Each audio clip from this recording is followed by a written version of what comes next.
കൊണ്ട് ചാവില്ല കേട്ടോ. അതായത് നീയൊക്കെ വിചാരിച്ചാൽ ഞാൻ തല്ലുകൊണ്ട് ചാവില്ല. സംശയമുണ്ടോ? സംശയമുണ്ടോ? സംശയമുണ്ടോ കാക്ക? സംശയമുണ്ടോ കാക്ക? ആരെ കൊല്ലടാ?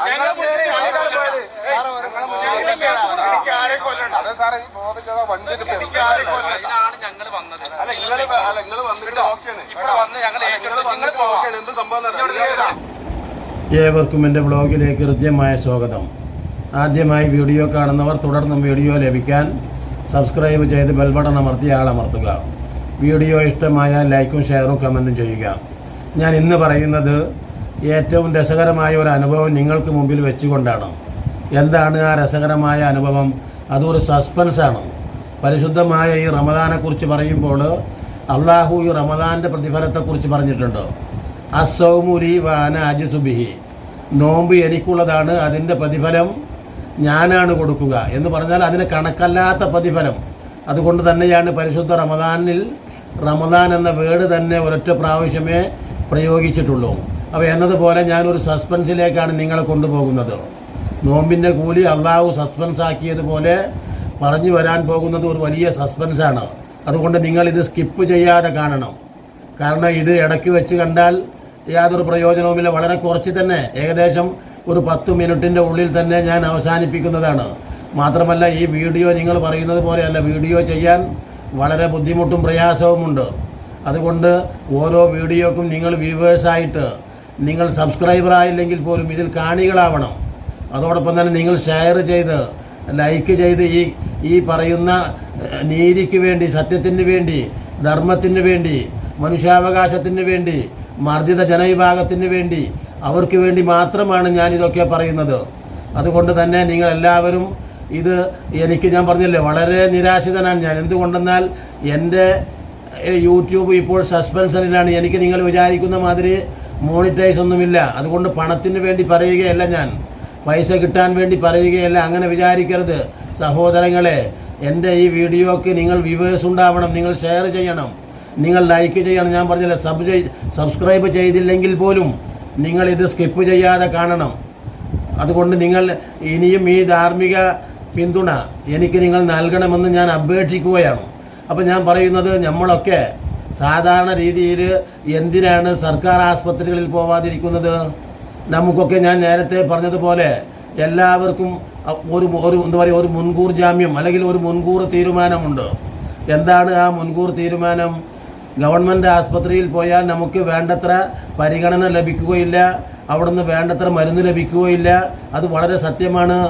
4 or 5 മരുന്നിന് തിരൂർ ഗവൺമെൻറ് ആസ്പത്രിയിൽ നിന്ന് എനിക്ക് എഴുതി തന്നിട്ട് മണിക്കൂറുകളോളം ക്യൂ നിന്നിട്ടാണ് ഞാൻ ആ ഡോക്ടറെ തന്നെ ചെന്ന് കാണുന്നത്.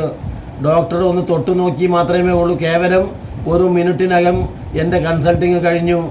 എന്നിട്ട് ആലോചിച്ച് നോക്കൂ നിങ്ങൾ, എനിക്ക് എഴുതി തന്ന മരുന്ന് 5 എണ്ണമായിരുന്നു. എന്നിട്ടോ 4 മരുന്നും പുറത്തുനിന്ന് വാങ്ങാൻ വേണ്ടി എന്താ സ്ഥിതി?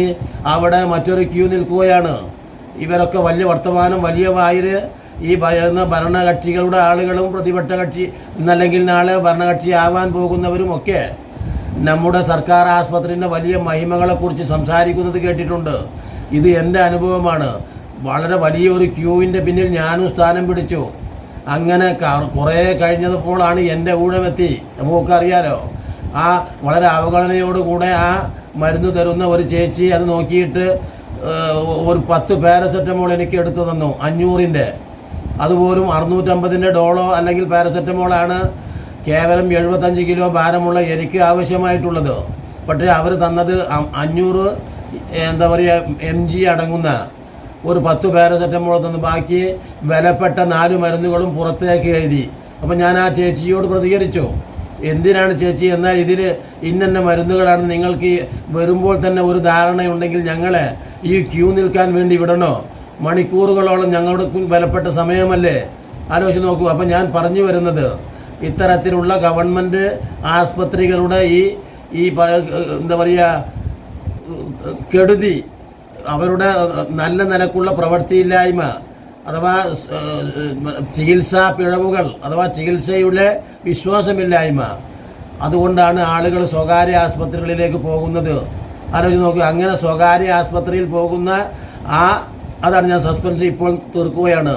ആ സ്വകാര്യ ആസ്പത്രി എന്ന് പറഞ്ഞാൽ മേത്തരം സ്വകാര്യ ആസ്പത്രിയാണ്. ഞാൻ അവരുടെ ആ ആസ്പത്രിക്ക് ഒന്നും വലിയ ദോഷം വരണ്ടാച്ചിട്ട് ഞാൻ ആസ്പത്രിയുടെ പേര് പറയുന്നില്ല. അപ്പം നിങ്ങൾ അവിടെയുള്ള പ്രധാനമായ ഒരു ഡോക്ടർ എന്ന് പറഞ്ഞാൽ ചില്ലറ ഡോക്ടറൊന്നുമല്ല, അവിടെയുള്ള ഒട്ടനേകം വൃക്ക ട്രാൻസ്പ്ലാന്റേഷൻ മുതൽ നടത്തിയിട്ടുള്ള ഒരു വിദഗ്ധ ഡോക്ടറാണ്. ആ ഡോക്ടറുടെ ആ അവസ്ഥ ഇതൊരു കോമഡി ഷോ അല്ല കാണിക്കാൻ പോകുന്നത് നിങ്ങൾക്ക്, മറിച്ച് ആ ഡോക്ടറുടെ പെർഫോമൻസ് നിങ്ങളൊന്ന് കണ്ടു നോക്കൂ. രാത്രിയിൽ നടന്നതാണിത്.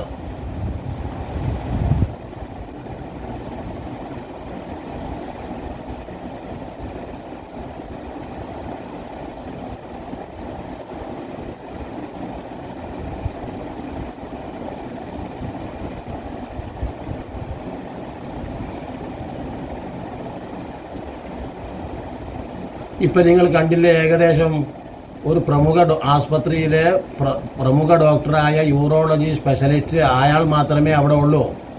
അയാൾ ഇത്തരത്തിൽ MDM അടിച്ച് രാത്രിയിൽ എന്താ കാട്ടിക്കൊണ്ടിരിക്കുന്നത്, ട്രാഫിക് നിയന്ത്രിക്കുന്ന ഒരവസ്ഥ, ആളുകളോട് തട്ടിക്കയറുന്ന അവസ്ഥ. എന്തോ ഉന്നത നിലവാരത്തിലുള്ള ഡോക്ടറാണിപ്പത്. ഇയാളുടെ കൈകൾ കൊണ്ട് സർജറി നടത്തപ്പെട്ടിട്ടുണ്ടെങ്കിൽ എന്താവും സ്ഥിതി ആലോചിച്ച് നോക്കുക. അതോടൊപ്പം ഇയാൾ നടത്തിയിട്ടുള്ള സർജറികളിൽ എന്തുമാത്രം അപാകതകളാവും വന്നിട്ടുള്ളത് നമുക്കൊക്കെ അറിയാം. നാം സർക്കാർ ആസ്പത്രിയെക്കുറിച്ച് പറയുമ്പോൾ അവിടെ എന്തെങ്കിലും സാധനങ്ങൾ സ്വാഭാവികമായിട്ടും ആസ്പത്രിയിൽ ഓപ്പറേഷന് ശേഷം എന്തെങ്കിലും സാധനങ്ങൾ ബാക്കിയാകുന്നുണ്ടെങ്കിൽ അത് ഈ പറയുന്ന സർക്കാർ ആസ്പത്രിയിലാണ് എന്ന് പറഞ്ഞാൽ അവർ അഥവാ വളരെയേറെ ശ്രദ്ധിക്കുന്നത് അതിലാണ്. എന്തെങ്കിലും ഒരു സാധനം എക്സ്ട്രാ ബാക്കിയാകും. ഇപ്പം ഞങ്ങളുടെ നാട്ടിലൊക്കെ ഒരു എന്താ പറയുക, ഒരു മോട്ടോർ വെഹിക്കിൾ എന്ന് പറഞ്ഞാൽ 2 വീലർ റിപ്പയറുകാരുണ്ടായിരുന്നു. അപ്പോൾ അയാൾക്ക് സാധനങ്ങളൊക്കെ കൊണ്ടുവരുന്നു, അഥവാ ചുരുക്കി പറഞ്ഞാൽ അയാൾ ഏതെങ്കിലും ഒരു സാധനം ഇതിൻ്റെ പാർട്ടിൽ നിന്ന് അഴിച്ചു മാറ്റിയാൽ പിന്നീട് 2ഓ 3ഓ സാധനങ്ങൾ ബാക്കിയാകുന്നത് പോലെ ആ ബാക്കി അയാൾക്ക് അറിയില്ല യഥാർത്ഥത്തിൽ. അതുകൊണ്ടാണ് എന്നതുപോലെ ഈ സർജറിക്ക് ശേഷം കാണാൻ എന്തെങ്കിലും ഒന്ന് അകത്ത് വെച്ചിട്ട് അവർ കൂട്ടിയിട്ടേ പുറത്തേക്ക് നമ്മളെ കൊണ്ടുവരൂ. ആലോചിച്ച് നോക്കൂ, ഇതാണ് നമ്മുടെ അവസ്ഥ. ഈ സാഹചര്യത്തിലാണ് ഈ ലക്കുകെട്ട ഈ മദ്യപാനിയാണെങ്കിലും ഈ ADM അടിച്ചിട്ടുള്ള ഈ പ്രധാന ഇതിൻ്റെ വിദഗ്ധൻ നമ്മളെ സർജറി ചെയ്താൽ നോക്കണം, നമ്മൾ ഇവരുടെ കയ്യിലാണല്ലോ. വളരെ ഒപ്പിട്ട് നമ്മുടെ ബന്ധപ്പെട്ടവരൊക്കെ ഇനി ഞങ്ങൾക്ക് യാതൊരു പ്രശ്നവുമില്ല, ഈ ഡോക്ടറിൽ നിന്ന് എന്ത് അപാകത സംഭവിച്ചാലും ഞങ്ങൾ തന്നെയാണ് ഉത്തരവാദി എന്നൊക്കെ പറഞ്ഞുകൊണ്ട് ഈ നമ്മളറിയാത്ത ഭാഷയിൽ എഴുതിയിട്ട്, നമ്മളറിയാത്ത ഭാഷ എന്ന് ഞാൻ പറഞ്ഞത് ഇംഗ്ലീഷിലായിരിക്കും എല്ലാത്തിനും ഒപ്പിടുക എന്ന് പറയുന്നത്. എല്ലാവരും ഇങ്ങനെ ഒപ്പിട്ട് കൊടുക്കും. ബാങ്കിൽ നിന്നൊക്കെ ലോൺ എടുക്കുമ്പോൾ ആ കാശ് കിട്ടാൻ വേണ്ടി അവരെഴുതുന്ന എല്ലാ ഡിമാൻഡുകൾ ശരിക്കും മലയാളത്തിൽ വായിച്ചു നോക്കിയാൽ, അല്ലെങ്കിൽ വിവരമുള്ളവരെ കൊണ്ട് അത് ചോദിപ്പിച്ചാലാണ് അറിയുക. കാരണം നിങ്ങൾക്ക് ഈ പറയുന്ന വ്യവസ്ഥയിൽ നിന്ന് നിങ്ങൾ അണുമണി തെറ്റിയാൽ ഞങ്ങൾക്ക് തോന്നിയതൊക്കെ അഥവാ ജപ്തി ഉൾപ്പെടെ എല്ലാം ചെയ്യുമെന്നാണ്. അപ്പോൾ എന്നതുപോലെ തന്നെ ഈ വിലപ്പെട്ട ജീവനെ എൻ്റെ അപാകത കൊണ്ടായാലും എന്ത് പ്രവൃത്തി കൊണ്ടായാലും മറ്റു പ്രശ്നം കൊണ്ടായാലും ഒക്കെ ഈ രോഗി ഇല്ലാതായിട്ടുണ്ടെങ്കിൽ, മരിച്ചിട്ടുണ്ടെങ്കിൽ, അപകടപ്പെട്ടിട്ടുണ്ടെങ്കിൽ അത് നിങ്ങൾ ഈ ആസ്പത്രിയെയും ഈ ഡോക്ടറെയും കുറ്റപ്പെടുത്തരുത് എന്ന ഒരു ഒപ്പ് സൈനാണ് നമ്മൾ ഇട്ട് കൊടുക്കുന്നത് ബന്ധപ്പെട്ടവർ. ആലോചിച്ച് നോക്കി, ഇത്തരത്തിലുള്ള ചരക്കിൻ്റെ ഈ കോമഡി ഷോ നടത്തുന്ന ഈ ഡോക്ടറുടെ കയ്യിലാണ് നമ്മുടെ വിലപ്പെട്ട ബന്ധുവിൻ്റെ ജീവൻ നമ്മൾ ഏൽപ്പിക്കുന്നത്. എന്തുമാത്രം ദുഃഖകരവും സങ്കടകരവുമായിരിക്കും അത്. അപ്പോൾ നമുക്ക് വീണ്ടും തോന്നും, എങ്ങനെയാണ് അള്ളാഹുവേ, അങ്ങനെയാണ് ദൈവമേ ഇത്തരത്തിലുള്ള ആസ്പത്രിയിൽ നമ്മുടെ ജീവൻ കൊണ്ട് കൊടുക്കുക, ശരീരം കൊണ്ട് കൊടുക്കുക. അവരതിൽ നിന്ന് ആന്തരിക അവയവ ലാഭത്തിന് വേണ്ടി എടുത്ത് വിറ്റാൽ പോലും നമുക്ക് എങ്ങനെ അറിയാൻ കഴിയും? അതും ചില ആസ്പത്രികളെക്കുറിച്ച് പരാതികൾ അക്കാലങ്ങളിലൊക്കെ വന്നിരുന്നു. പടച്ചവൻ കാക്കുക എന്നല്ലാതെ ഈ ആതുര മേഖലയിൽ മരിച്ച മയ്യത്തിനെ പോലും അഥവാ ശവത്തിനെ പോലും ദിവസങ്ങളോളം വെന്റിലേറ്ററിലിട്ട് ആയിരക്കണക്കിന് ഉറുപ്പിക വാങ്ങുന്നവരാണ്, ലക്ഷക്കണക്കിന് രൂപ വാങ്ങുന്നവരാണ് ആസ്പത്രി മാനേജ്മെൻറ്റ് എന്ന് നമ്മൾ അറിയാൻ കഴിയുന്ന ഒരു കാലഘട്ടത്തിലാണുള്ളത്.